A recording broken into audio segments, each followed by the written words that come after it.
All right, guys, we're here. We're back live, recording anyways, from the Hexed Haunted Attractions Tower here above the start-finish line on the front straightaway here at Franklin County Speedway. I'm your host, Langley Austin. I've decided to introduce myself this week, Noah, and not do it 47 times. Got Noah Hinchee here, co-host beside of me. Not new, not really old, but he's here. I'm here to get used to it. Yeah, well, we're gonna get you to talking more and more. Get some Bud Lights or something in you or something, or electrolytes or whatever it takes. I'm not real sure. Yeah, that's what I tell the cop. When they pull me over. Yeah, it's electrolytes, not Bud Lights. Electrolytes. All right, we're coming off of another weekend of not racing. We'll talk a little bit more about that here in a minute. Got our guest this week. Man, I don't even know where to start on saying what division, because it's always, the last few years, it's been a different division every year.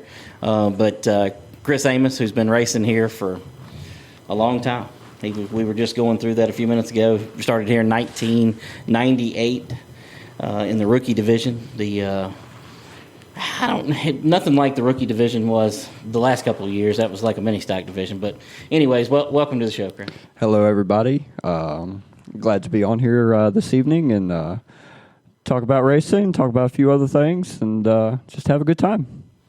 All right. Yep, definitely glad to get you on here. I know we've talked about getting you on here before, and, kind of probably mentioned you in passing a couple times in a couple episodes here, especially with Keyshawn and, the whole strut thing, which we'll get into eventually. Yeah. Down the road here.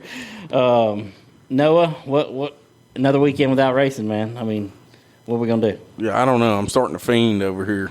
Yeah. I keep getting all excited, but. Well, I can tell you, man. People. I just have to laugh when people get on. They get on. Facebook and whatever, and they're like, "Man, I wish it would just pour down. I hope it floods since they canceled it." Yeah, I think that might have been a post I might have done a time or two. Yeah.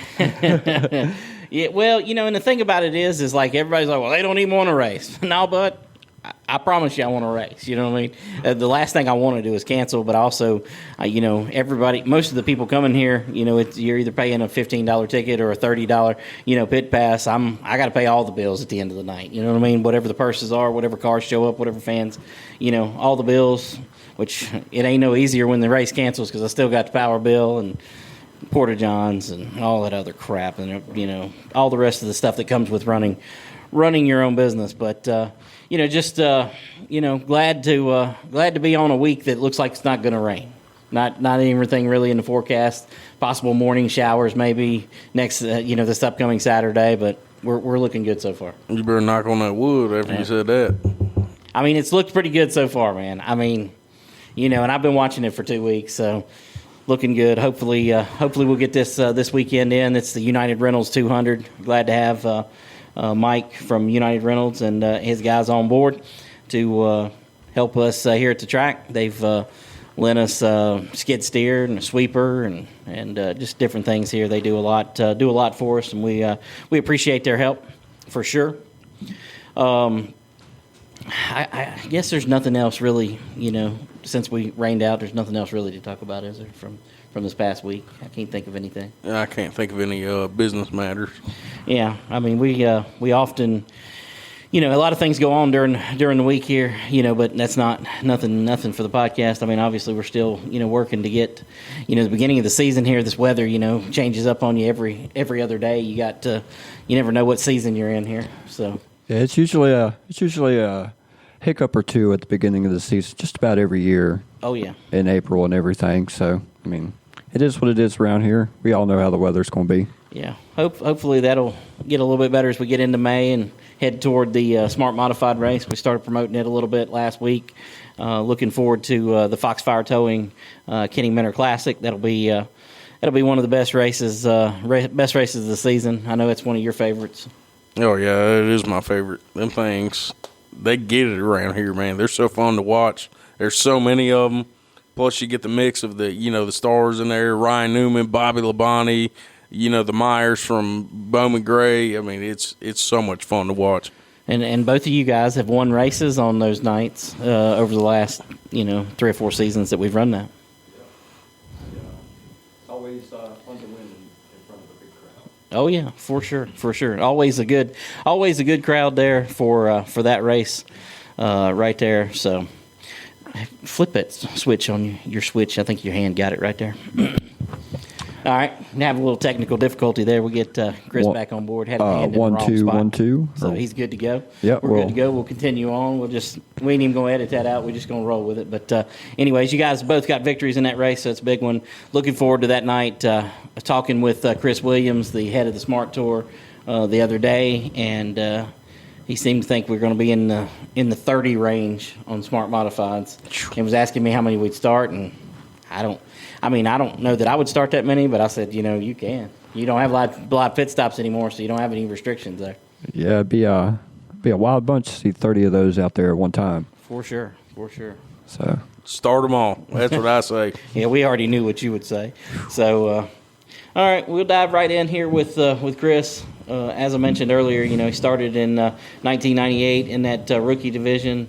Tell us a little bit about that division. That was kind of like a mini stock / stock mini. It was kind of different things throughout. Yeah, I'd like to think of it as kind of like how the rookie class was last year, how the stock 4 should be, where you're just getting started and you're learning the procedures and getting acclimated to how things work at the track, and bare bones. Keeping it, in a budget and everything, and just going out there and mainly having fun before you start getting more into the competitive area. Right. Well, Noah, you'd probably agree with that about how he feels about that's the way stock 4 should be, huh? No. No? It's going to be super serious. No, I'm just kidding. I don't care. But everybody does take it super serious. Ain't much fun being had out here in the stock 4 division. These boys get, as far as we know, it's Daytona 500 in our minds. I'm with you. That's and that's kind of how you guys race. You guys beat the crap out of one another out there. So that's the best part. But I ran a Pinto back then, and that was the predominant cars that you would see. You would see mostly Pintos and Mustang 2s and Toyota Silicas, and I can remember a VW Scirocco that got flipped over. Gordon Wingfield, yep. So, and a couple BMWs, and it was a good little class back then and everything. That was more the mini stocks, but it was a good little class back then. Going back a little bit further, you've spent a lot of time here at the track. Your dad raced here. Famous Neil Amos. Yeah, he's raced here since '85, and 85. Yeah, he 3 years old. He ran our street stock, and wasn't very competitive, but he's out here having fun and doing what he wanted to do, and that's all you really can do in some places, and in some He's instances. still having fun to this day. When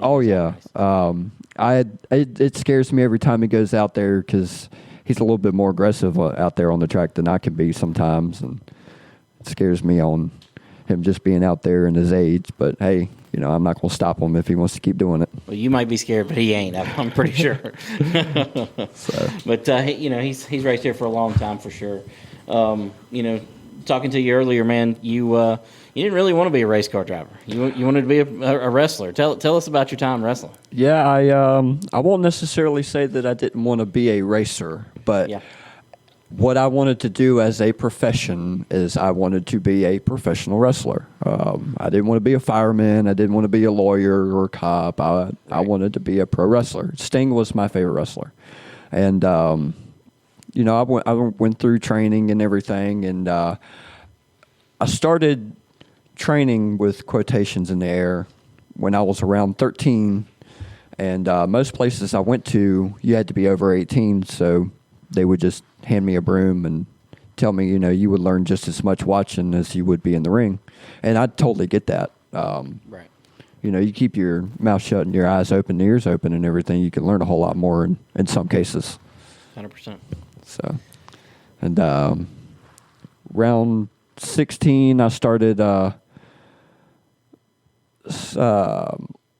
a little bit on my age and telling promoters I was 18, and started training at Boogie's camp up in Shawsville. I'm pretty sure some of the listeners might know about that and everything. Oh, yeah, it's a great little place, and it's a wholesome place. they'll take anybody, and you can learn a discipline, and figure out the ropes and all that and everything, and see if you really want to try it, because it really is rough. It really is tough. Yeah. Oh, there's no doubt about it. I mean, the wrestlers. I mean, people say wrestling's fake. Yeah. Well, it may be choreographed, but it ain't really fake. They beat the crap out of one another. Oh yeah. Just in different ways than you think of them doing as they're wrestling. That led you to actually wrestling here. Yeah, I did some wild wrestling here at the wild. Was an understatement. Yeah, I did some wild wrestling here and everything. I wouldn't call it outlaw, but we had a wrestling ring. What would you A call it? little bit further than backyard, because at least we did have a wrestling ring, even if it was about. It was a little extreme. Yeah, it was a little extreme. Get into it. Barbed wire. We used barbed wire and fire and glass. I think glass was the point where it was like, hey, now we need to catch. What was the bulbs? I can't remember what they're called. The light tubes and everything. Yeah, light tubes. Fluorescent light tubes. Each other. Good Lord, Jesus, man. So crazy. wasn't the smartest things that we did, but we were trying to be entertaining. And it was entertaining. I was running the souvenir stand back then. The little now red building. It was yellow at that point in time. Over in turns 1 and 2, and y'all were right below me. Of course, y'all were up there with me half the time. Done crawled up and throwing yourselves off into the ring. Yep, I distinctly remember, for those that are wrestling fans, and when I say a shooting star, I did that off of the building that's there in 1 and 2, and it was just as high as you think it would be, and I still did it. So did it feel good? Well, it probably would have been better if the people that were supposed to catch me would have caught me. But if anybody were to ever see that video, if you watch, you see a bunch of hands, and then you just see me go, whoo, right through them. Jeez. So. Wow. You got any, that was extreme. I mean, you guys hurt yourself for people's entertainment. Yeah. You got any lasting effects from that? I do. Probably about 2010, I tore my rotator cuff taking a choke slam. God gave me the move improperly, or I took it improperly, whichever way you want to look at it, and I didn't land on my back, and I landed completely on my shoulder. Still wrestled about 10 more minutes and everything with a limp arm, and soldiered through, and still lost the match, but, in some cases it's the way it's supposed to be. So, and after that, I sprained a few ankles and decided that maybe it was time for me to take a break on the racing or the wrestling and get back into being more serious about my racing. And that's what I've really been doing since 2010. I mean, I never really stopped racing. It was just I always wanted to do wrestling. So. Gotcha. Noah, can we sign you up for that kind of wrestling? Barbed wire, 2x4s with nails or whatever they were. I can't remember exactly what I've already tried to kill myself once at this track. I'm good, and I'll keep it, chill with the barbed wire and stuff. Listen, the wrestlers don't come at you as fast as that wall did, okay? And you got the, but it probably hurts just as much. Maybe. And you got the character for it. Oh, 100%. You wouldn't have to do half the stuff that I had to do, because, I could sit here and talk with y'all guys and everything, and I could cut a promo and all that being a character, but Noah, he's a character himself and everything. He he's does naturally natural promos every time he talks. He's got that charisma that most of the stuff that Hulk Hogan and all them had. I mean, you got him about ready to go to the WWE over here now. I like to think of myself. I'm if I had to pick one, and obviously it's way before my time, Ric Flair. That's my man. Flair. I love the personality. I love cut. And a lot of people, I don't know, how many people have heard it, but after a race when I'm getting interviewed, I'll cut a promo real quick.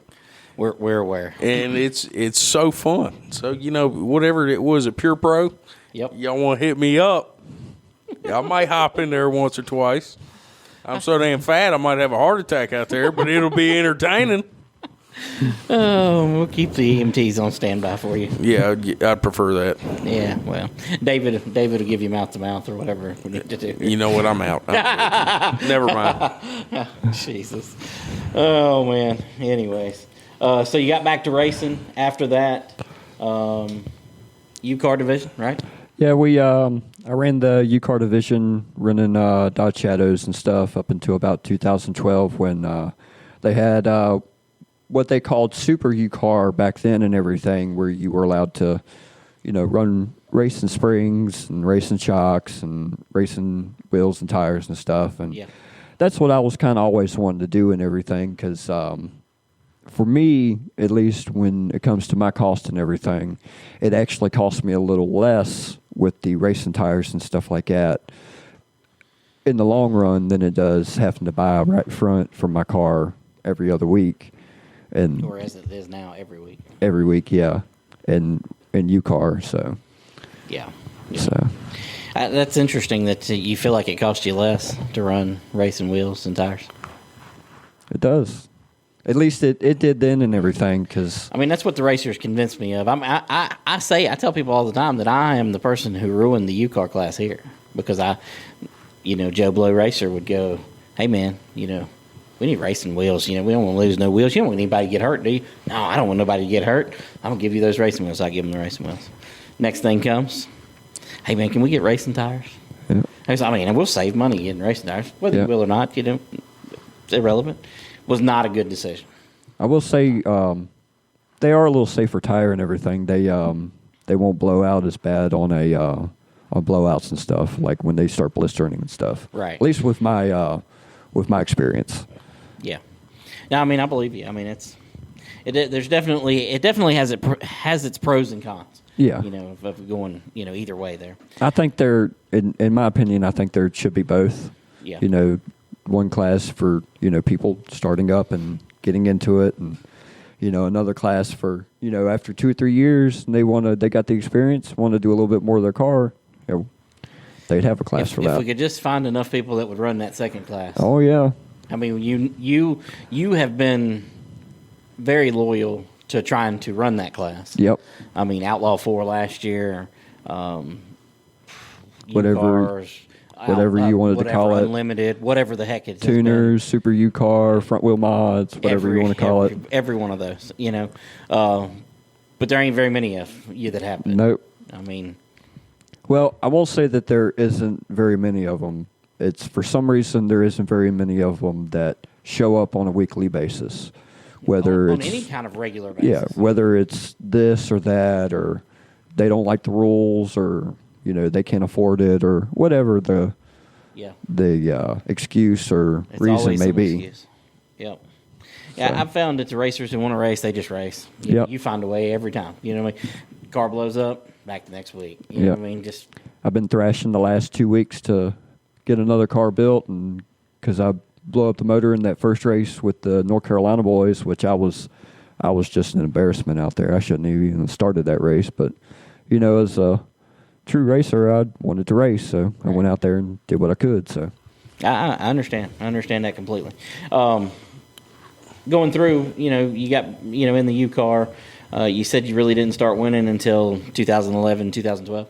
Yeah, I got 3 wins in 2011. I might have had 1 or 2 before then. I mean, that was when you become a TV star, right? Yeah. Noah's favorite TV show of all time. Buck Wild. Yeah. Kenny Lang's going to find him for that one. Yeah, you can't script this. I think that's my famous little line there as I walk away. That old gate incident. I remember. Yeah. Lord. So, what was it like? The Buck Wild year. I mean, what was that being on that side of the camera like? I didn't know that it was somewhat a little bit scripted, because you don't have to script me. Right. You get me pretty wild up and riled up and everything. You don't need to feel me anything. I can be just as much of a character. So I mean, I think it could have been a good thing, but I think either they wanted too much of a clown show, not necessarily a clown show. They wanted a spectacle. Yeah. Instead of just showing the racing, because the racing is the show here. I mean, you go just about anywhere else, the racing, you can have maybe 1 or 2 lines, but here it's hard nosed racing from green lap to checker flag. Checker, 100%. I think Buck Wild had a ton of potential. I go back and watch it for entertainment now. Kenny Lang's not gonna like that I do that, but I give it views all the time. You know what I mean? Just it was very entertaining in its own right. You have to just kind of understand the people that were in it and what the situation was and why things on there were the way that they were. And it was slightly scripted, but not as much as people think. But the problem was, and this is what I tell people all the time, it had all the potential in the world and they could have been very good, but they ran a race and then they decided to have the episode out by the next Sunday. Well, if you're going to do that, well, what happens when it rains? Well, they found out quick. Yep. Going to do when it rains. And they got that one stupid episode where, it's raining and they got this stupid race with this girl and Lord Jesus, man. Don't even get me started about how dumb of an episode that one was. But, I mean, the rest of it, the Kevin Smith and Vincent Campbell, stuff and, David Duncan and everybody, that was good stuff. I mean, it really was. And Josh Taylor and Breeze over here. Choke LeBon. Lord Jesus. I mean, that was good. I mean, it was very entertaining, and And I ended up owning that car that Breeze wrecked, or Josh and Breeze had wrecked over in the corner. That one. It's totaled. They totaled my car. Howard, it's totaled. I was looking at it thinking, that car is not totaled at all. Josh Taylor totaled my car. No, it did end up having a glorious death, but it was probably 5 or 6 years ago. Yeah. Well, whoever was driving that car on that episode, maybe don't lock the brakes up next time. It was very clear. They locked the brakes up and just slid that thing all the way up into the wall. That was good old Howard LeBon. Choke LeBon. Choke LeBon. Whitey said, that's what we're going to call from now on. Choke LeBon. Comes up and puts Whitey's hat over his face. That was great. I mean, I love that stuff, He made him get down and do push-ups. That's so embarrassing. Oh, my Lord, man. Lord. Nobody's probably more embarrassed from that show than Kyle Dudley, though. Oh, King God. Kyle, taking him around the track. Lord. And, Kyle, at that point in time, he was a good racer, but he was so extremely aggressive that his car was better than he was. Yeah, you know what I mean, he didn't have the maturity, but he was young, so he. He's there now. I tell you, like South Boston this past weekend, got him a win there. Yep. And, I mean, anytime you beat Peyton Zellers, I mean, you have packed your lunch, bud. Oh yeah. I mean, he is good. Yep. Especially at South Boston. He's good anywhere, but he's good at South Boston. And he's won at Motor Mile. And I believe he got a win at South Boston before Mike Looney. I don't think Mike Looney's got him a win over there yet, so he got one before him. No. I mean, so that's a right impressive thing to accomplish. I mean, not just winning, but who he beat. I mean, it's really, really impressive, really. So you said in 2012, after the Buck Wild deal, that following year, you really got to win and won 16 races, developed a rivalry with everybody's buddy Chad Burnham. Yeah, I think I had won 7 or 8 races in a row, and then Chad showed up at the end of the year, and I ain't gonna say put me in my place, but definitely gave me somebody that made me have to earn my spots and everything. And we never really got to a point where we didn't dislike each other, but I think we grew a very good respect towards each other. Yeah. Out of just being good sportsmen out there on the track. Because if I was running side by side with him, he knew I was going to give him enough room. We were going to be hard nosed, but he knew I was going to give him the room, and vice versa. Right. Because at the end of the day, we both wanted to put our cars on the trailer and sure be able to do it again next week. Well, I mean, Chad's a really hard racer, but he's not dirty. And you're not either. I mean, you'll race a guy hard. Oh yeah. But I mean, you're not going to intentionally take him out. I mean, Noah, he wasn't skilled enough not to take somebody out. So, I will open up about the one and only person that I have ever spun out on purpose. All right, tell us about it. And that was Bill Lips. Oh yeah, good old Bill. I'd followed behind him for about 5 or 6 laps, and he had cut me off going into turn 1. Yeah. Every time. And I had gotten to the point this is only my second year running U-Car, so I didn't want to make anybody mad, but also it got to the point where if I didn't stay there, he was going to stay ahead of me. So Right. when he cut down on me, I finished the job. And, of course, like some racers, most racers do, if you really ask them if they spun them out, oh, no, I didn't really mean to do it on purpose, but that's truly the only one that I really did on purpose. Yeah. Is that one. Anybody else over the years you had a rivalry, with? Just Chad mostly? Not necessarily. We had a friendly rivalry with JC Morgan. Yeah. He's a really good racer and everything. Yeah, it was 2014, right? Yeah. I think me and him, if the season would have finished out the way it could have or should have been, that Right. me and him probably would have had a good little battle for the points at the end. Yeah, I agree. That was But, one of those shortened seasons. Yeah. But unfortunately, with circumstances and stuff, I think he won 2013, and then Andrew won 2014 or something like that. I believe so. Yeah. So Or vice versa, whatever it was. Yeah, you're right. That tuners class, man, that was a very competitive, very good class. yep, I'd like to say everybody was within a couple tenths of each other, and if we had enough, it would be just like that now, and Yeah. it's that's a deadbeat horse story of people would just show up. Well, I mean, at the beginning of last year, not that I really want to rehash this because we talked about it, but at the beginning of last year, I think I had 11 guys who said we're gonna race this outlaw, because they wanted this class. They didn't want to race mini stock. Yep. Kerry Thomason, I think Alex Watley, at the time, Yep. he didn't have a car together but was planning on it. And Kirby there's and just so a many few of those others, guys, yeah. You know what I mean? Yes, yeah. Yeah. And it just never materialized. The first, for whatever I think. had those guys all shown up, or at least 60% of them, we'd Yep. still have that class. Yep. And I totally understand. I mean, I didn't like it back then, but I totally understand. If you ain't got 4 cars, you ain't got a class. Right. I also can say that you only need 2 cars to put on a good show. I tell people all the time, best race I've ever seen here had 2 cars in it. So, 100% you don't. But I'm going to tell you, I know that. You know that. Most of these fans sitting out here, they go, it's 3 cars. I'm going to go back here to my car and hang out for a minute until this race is over with. I ain't watching this crap. Look, the most fun I had in the race probably was me and Austin Williams in Bootlegger, and it was just us two. Yeah. And we ran side by side, beating the hell out of each other for however 14 laps.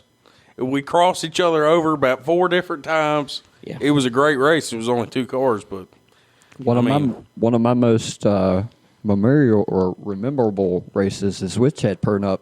It was Oktoberfest 2012. Yep. And me and him run side by side for 15 laps Yeah. straight. We was not giving each other, other than the room to run. Right. We wasn't giving each other the position. Yeah. It was going to finish side by side if we didn't catch tires. Right. So. Right. Yeah, that's it. It really only takes 2 cars to put on a good show. But the casual fan does not want to see a race with less than 6, 7, 8 cars in it.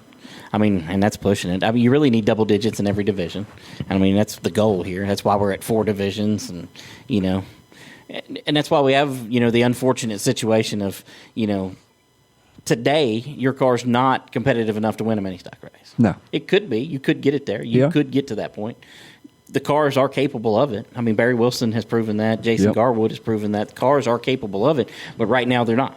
You're at one end of the spectrum, and the fastest mini stock person is at the other end of the spectrum. Oh yeah. But this 4 division thing's just, it's been a necessity. It's probably something I should have done long before now. But man, I'm one of those guys. Man, I really like the U-Car class. I really like that. Them having their own race. I really like that style of racing with them by themselves. So I wanted to keep that, and we can go on and on about the other divisions that made it like that. We'll continue on down your career path here. 2016, raced some go-karts, raced here, raced at Motor Mile. What was that season like, trying to do all that? It was a little bit hectic and everything. I do know that I I think you was running it in 2016 for a little bit.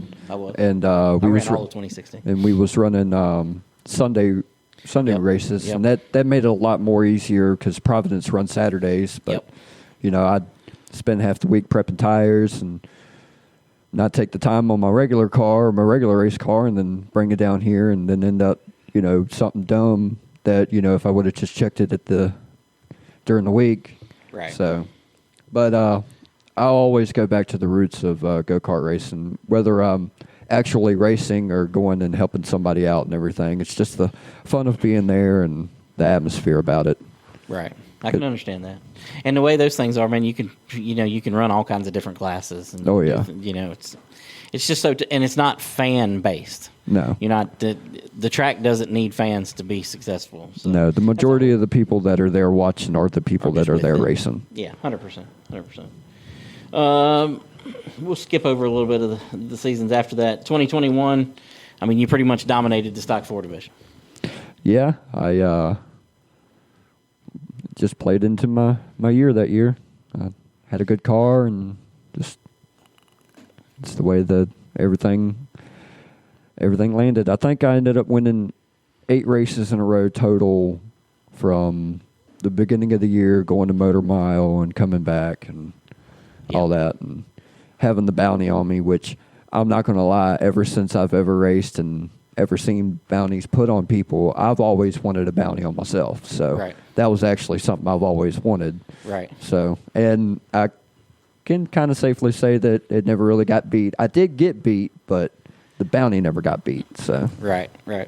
Yeah, we had the bounty on like the first twin or whatever, not the second. Yeah, I remember that. You leading the points, come down. I mean, it wasn't a protest. It was me. I wanted to see the motor. I wanted to see what happened. Why turn that down? I mean, I know the reason. I know you said in the moment that it was because second and third wasn't getting tore down, but they didn't win all them races. Yeah. I wonder. I mean, really, why? I mean, in hindsight, I should have just went ahead and everything, but I felt like I was being singled out, which I was. Well, I mean, you got to singled yourself out by winning all those races. Yeah, but I agree. that's what you get when you win a bunch of races. I mean, regardless if you're a good guy and you treat all of your competitors with respect. If you win every single race, there's going to be people that complain. Oh, 1,000%. And I was getting it every week. Man, you got to do something about this car. You got to do something. You know they're not right. And I'm like, I don't know that they're not right. Yeah, and I will safely say, because the next year and everything, when Keyshawn raced that car and everything, I couldn't wait for you to pull that motor apart because we blew a head gasket on that motor. Yeah. And I was like, well, since everybody thinks it's big, and I honestly never knew if it was or not. Yeah. So, there was a whole story behind it. It was Ricky Howe's car at one point or another, and supposedly he had been the one who had done the work or whatever. So, and that was lingering. That was lingering, and there was a few people on pit road that knew that, and they was like, "Man, that car's wrong." I don't know. I wasn't there when Ricky Howe built it. I have no idea. But when we pulled the head to go and change the head gasket and everything, I accidentally ordered the wrong one because I ordered an 85 millimeter and I needed an 81. Mm-hmm. And a B20 is 85 millimeter. And a stock B18 A1 is 81. So interesting. But in hindsight, it was me being singled out, which I was, and just being in my own way. Because if I would have just let it happen. I would have been legal. You would have passed, and you'd have won the championship probably there. Yep, and I'm not necessarily saying that I wanted to win that championship because I was going through a lot of mental illnesses and issues and stuff, which I'm not going to say that I'm on the brighter side of that now, but I'm more on the understanding side of what I'm going through. And I felt like everybody was out to get me when I'm not necessarily trying to be that guy. Right. So, and then I got you. I mean, mental health's real. I mean, and it plays tricks on your mind. Yep. Because I mean, I could understand where you could feel like everybody was out to get you in that scenario. Yep. Being at the racetrack certainly don't help at all. No. Because the entire time we've ever raced here, you can come up to me or my dad, and if you needed a part or 100%, we've always been able to help and never had an issue with nobody on anything like that. But in hindsight, I should have just let it let it be, let it go, because, knowing what I know now, that motor was legal, and the way that the rules were back then, it was other things that I used to my advantage. Yeah. Well, let's talk about that a little bit. You mentioned before the show started that you're smoky unit kind of guy. Yeah, so tell us about that. I do like to read between the lines, and there's a lot of that you can do, and especially with these cars. Yep, and if it doesn't necessarily say if you can't do this, it doesn't necessarily say you can't do that, and I'm just one of those guys, and I'll split hairs on a rule faster than anybody else, so.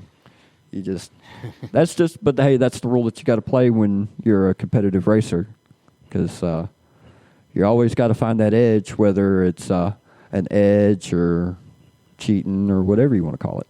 Yeah.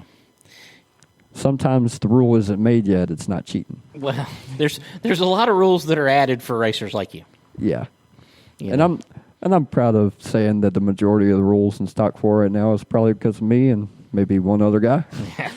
There's three of you: Chris Meeks, you, and Wes mainly, and this guy, one of them. Hey, shout out to Daryl for that control arm. Yeah. I mean, did you ever extend your control arm? Nope. No. You should have. I tell you what, it was all beautiful. All those races that I won, I had 3.5 degrees camber. That's all I've ever ran. And I had to modify the strut tower in my newer car to run in mini stock to be able to get a whopping 6 degrees.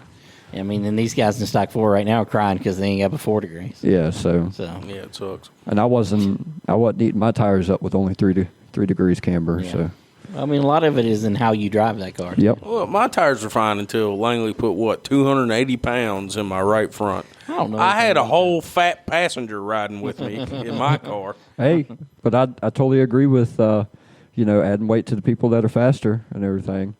Now, if you want to talk a little bit about how I think the Stock 4 rules kind of should be. We're open to hear it.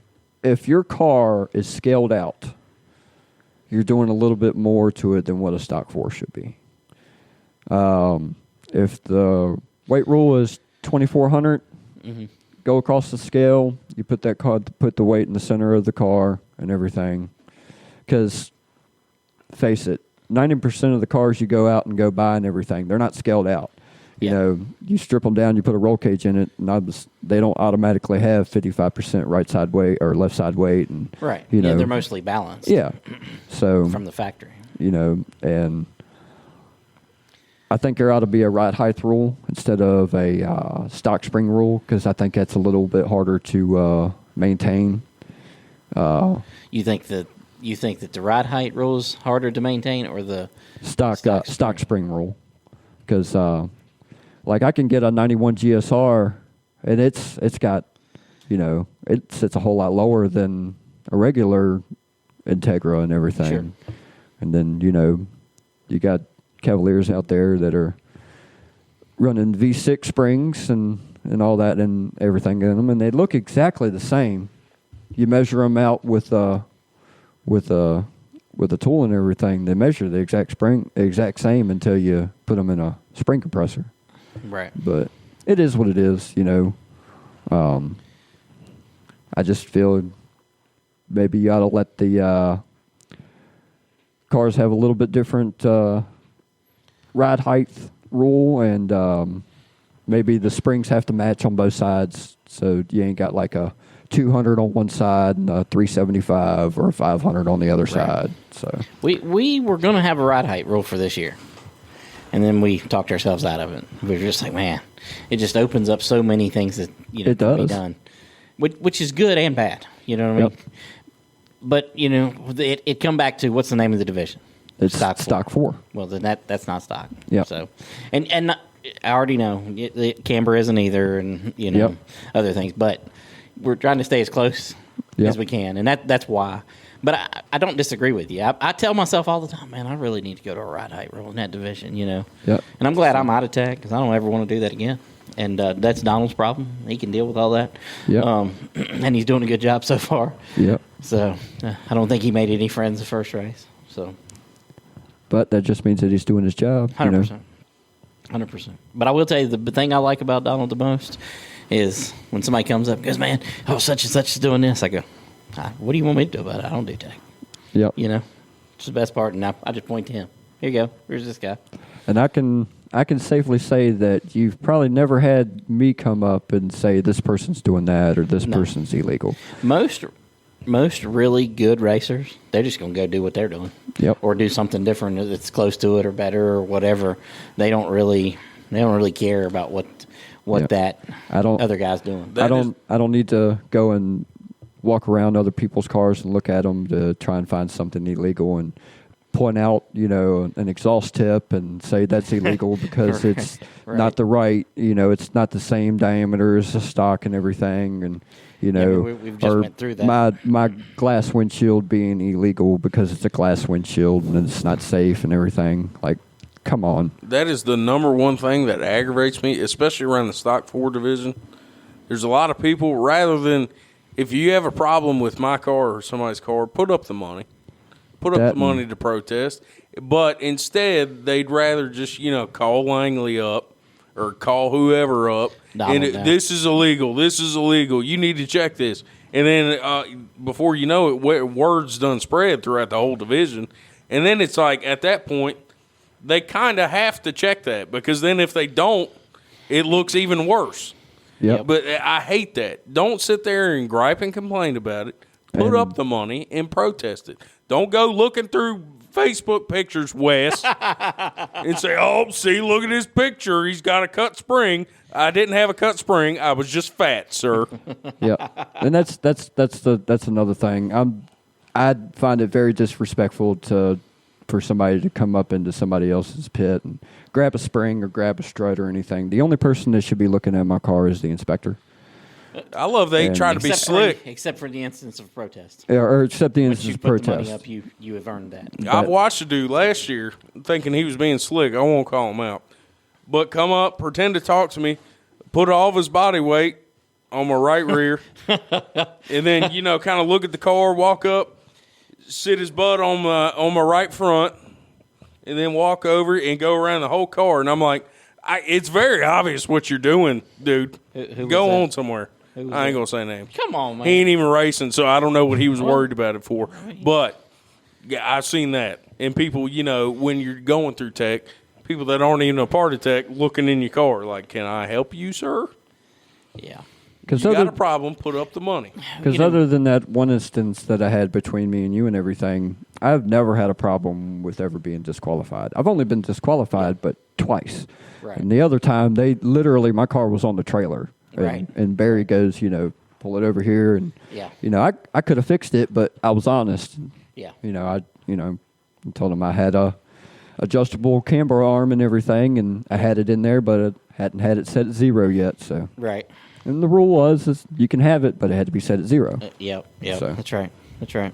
I remember that night because Barry, he'd done been through, 4 or 5 guys, and I'm thinking, I told him, he said, well, I'm bringing such and such over. I said, Barry, you're going to have to find one legal guy here, okay, or I'm going to have to pay the whole division, okay? So your disqualifications are not going to stand unless you find one of them, okay? And he found one guy that I guess was legal, so, and that was a guy who I don't think he'd ever raced here before. And then the camber I had in it actually wasn't helping me. I took it out, and I ended up gaining 2/10. So it is what it is. Yeah, it's funny how things like that. It's kind of like when Keyshawn, with his other car, he had a header on. I made him take it off. Yeah. He got faster.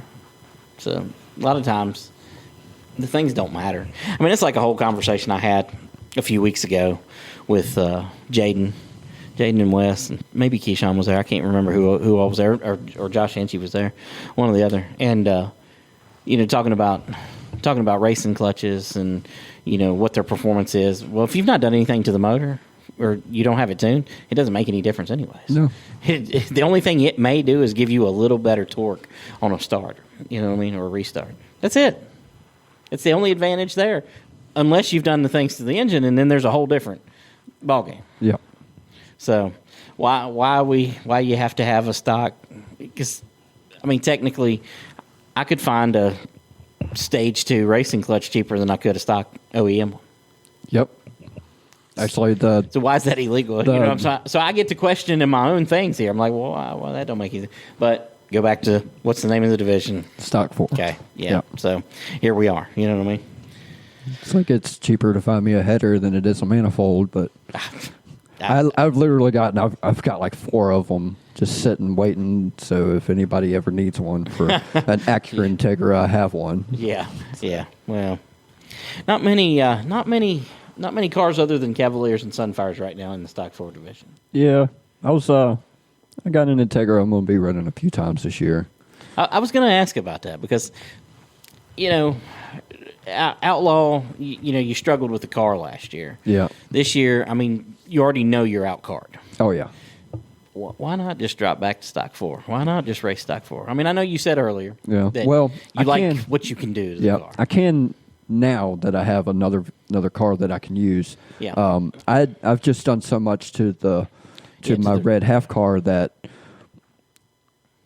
it doesn't make sense to go back that far and everything because there's so much that I would have to fix back on it and everything to where it would be better to just run it in mini stock and if I want to take it to South Boston and run it at South Boston, I can run it there. Or what would you run it in there? Pure stock? Pure stock, yeah. Or if I wanted to go run the Bristol race and everything, but with cost and everything, I wasn't able to get my new motor finished and everything done in time. And that's a bucket list race for me. I'd love to go down there one time. But them boys is flying. That ain't no joke. Oh, yeah. They getting it around Bristol. You're going to need more than that little Cavalier. Yeah. I mean, I'm just letting you know. Now, there was a couple of Ecotechs that did pretty good this year. Yeah, well, they were not stock. Oh, yeah. Well, none of them are. in that division, none of them are. Yeah. No. If I'm doing something like Bristol, though, I don't even care if I'm being competitive. Sure. If I go out there and finish third in the C main, I'm going to be like, that's cool. I got my money's worth. Right. For sure. So I'm glad to hear that you're going to try to run some Stock 4 races. I think, with the people that are in the Stock 4 division right now, I think you're a good addition to the class. Now, the year in 2021, you were not a good addition to the class for me, okay? I was the stink of the field. And what's funny, though, we were talking about this before you got here. The times you were running then, that's basically the times they're running now. So, the class just kind of, you were ahead of the curve of its evolution. Yep. So. Yeah, I've said it 100 times from 2 years ago when we first started to now. It has gotten so much faster. It's unreal. It really doesn't even make sense how. And it's not even from the end of 2022 to the beginning of last year, it made a huge jump. And it makes no sense. And even now with the weight rule and all that, they're still getting it around here. Well, it's like back in 06 and 07 and back when, was it Richard Galuth that was running? Yep, whatever. 07, 08, yep. If you was running a 1790, you was going to win. Right. If you broke a 1780, then, you was fast. Yeah. Most people run a 18 flat to 1820s and everything. And if you're running that now, you might as well just, get out the way. Well, if you're running that lap time now, you're just one of the also-rans. Yeah. Because you will not be winning a race unless everybody wrecks. Yeah. There could be the possibility of that. Oh, it happens. No doubt about it. The first race we had this year, everybody was pretty well calm and cool and everything. Yeah. There was a couple of hot heads, but if they could have seen it from outside the car, it really didn't look that bad. Yeah. No, I agree with that. It looked like good hard racing. It was good hard racing. But I think, some guys come here the first race and they're on the chip already. Yep. I'm going to win the chip. I don't give a damn what anybody does. I'm going for it, and then they end up, Keyshawn, whatever. Well, especially for Keyshawn, I can speak for him. I was the same exact way last year when I knew I had a winning car. Yeah. He knows he's got a winning car. Oh, he does. So you come here first race amped up, ready to go. Listen, and he guaranteed to win.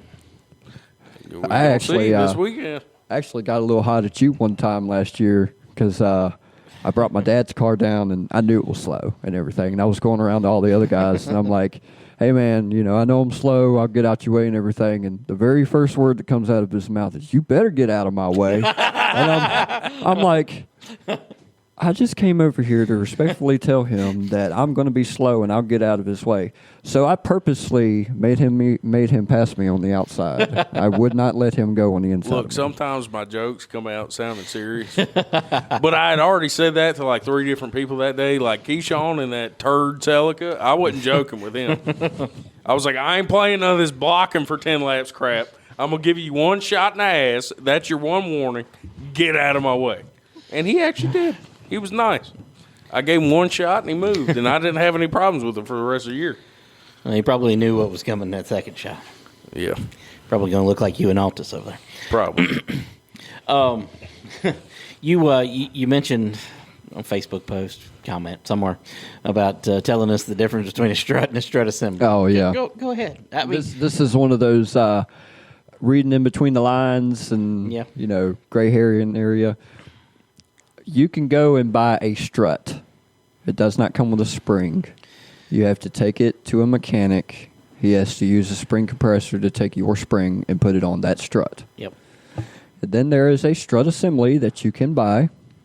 It comes with the spring and strut and all that combined. Yes. By definition, those are 2 different things. And by those definitions, I'd cross the hairs. So that day when y'all asked me for my strut, I brought you my strut. Yeah. I didn't bring you my strut assembly. Yeah. So, and that goes back to the whole other competitors grabbing other people's equipment and stuff. I'll never like that. Yeah. I'll. You can protest against me anytime. I'd never have any problems with any of my other competitors. But if you come over and you start grabbing parts and start pointing out things and everything, I'm going to start getting a little offensive because I don't look at those things.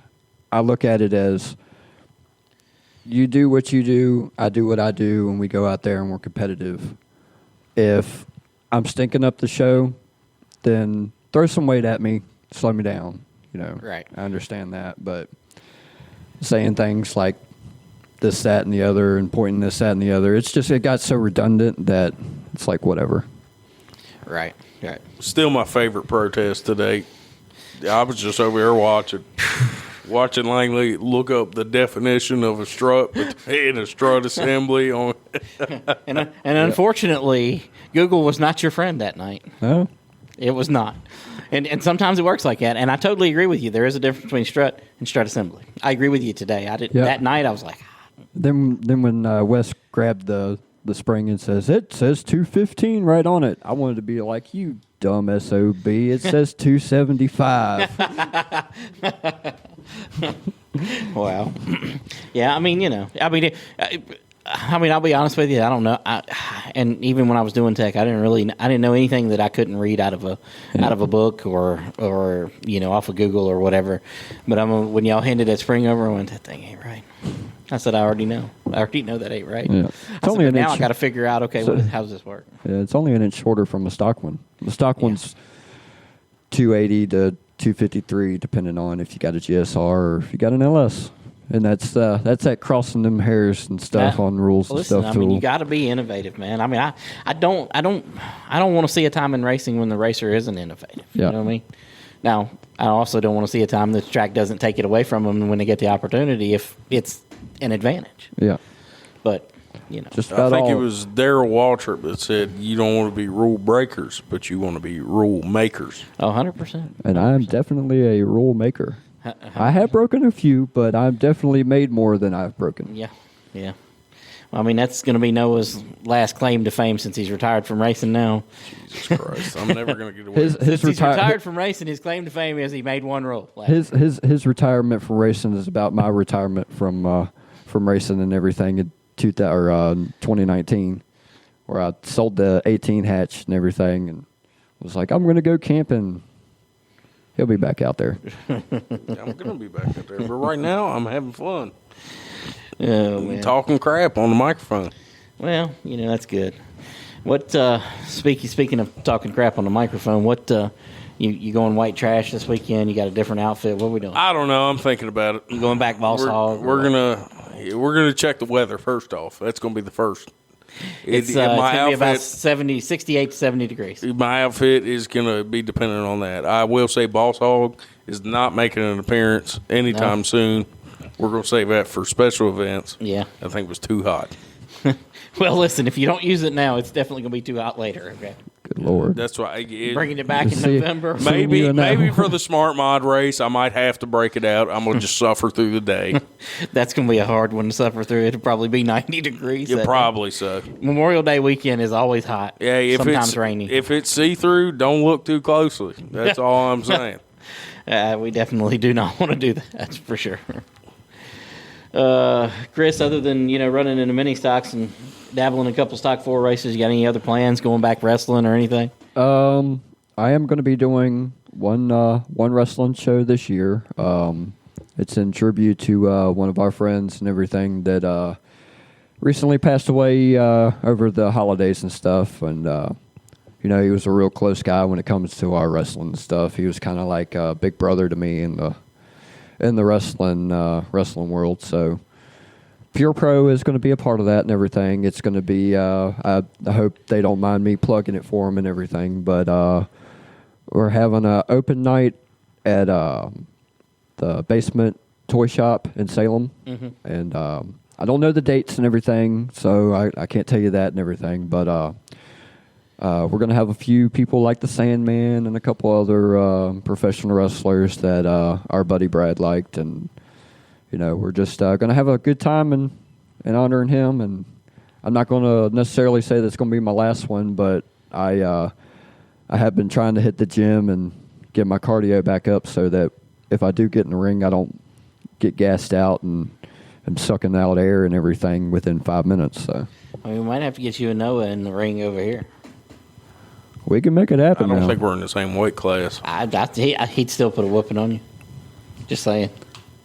He's got training. You don't. Look, I'll take a dive for entertainment. All right. See, it's something about rings. You got the squared ring. You got the circle track out here. I must be pretty good at these things. I don't mind losing. I can do that as long as I can make a great shoot out of it. Looking up at the lights, counting the 1, 2, 3. Yep. Oh, Lord.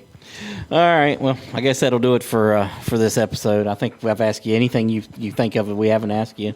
No. Other than, I think right now, I know Wesley's getting really close to it, but I think right now I have the most wins in a front wheel drive at this I track. can believe that. How many do you have overall? Overall, I have 92. 92. Good 92, Lord. and I got 94 if I add all the tracks that I've won at. Man, that's a lot of wins right there for sure. Yeah, I'd so love to get to 100 before I call it quits and everything. But here recently, not going to say that I'm not been as competitive, but my drive to want to be out there every single weekend ain't as strong as it used to be. I understand that. Me wanting to support the track will always be strong. Always. I mean, you've been a loyal supporter. No matter what, me and you get into it, don't make any difference. You're still here. Yep. So, I mean, we appreciate that for sure. Yep. Well, we got a race this Saturday. Noah's going to keep the rain at bay for us, so ain't going to have to deal with that. United Rentals 200 got 56 lap late model race. Twins for the stock 4s. 30 laps mini stock, and 30 laps for the Legends cars. That'll be a good show. I mean, hopefully we'll have about similar car counts as the first race. I know a few more stock 4s that are coming. I know a couple of late models that are coming. Should be a good show. Hopefully, anyways. Looking forward to it. Depending on tires, I will definitely be running this weekend in stock 4. So, gotcha. y'all guys, watch out for me. You got another heavy hitter coming in. Good. We are looking forward to that for sure. Yeah. I mean, that'll be really good. I'll probably get my butt whipped, but at least it'll be fun trying. Well, I mean, getting back in the division might get your butt whipped a few times, but you'll get there. Oh yeah. Ain't no worries about that. All right, guys. Hope you enjoyed this episode of the Pit Chatter Podcast, and we'll be back. We're racing this weekend, and we'll be back next week, hopefully to recap whatever craziness we see this weekend at Franklin County Speedway. Appreciate you being on, Chris, and appreciate you coming by, Noah. Bing bong.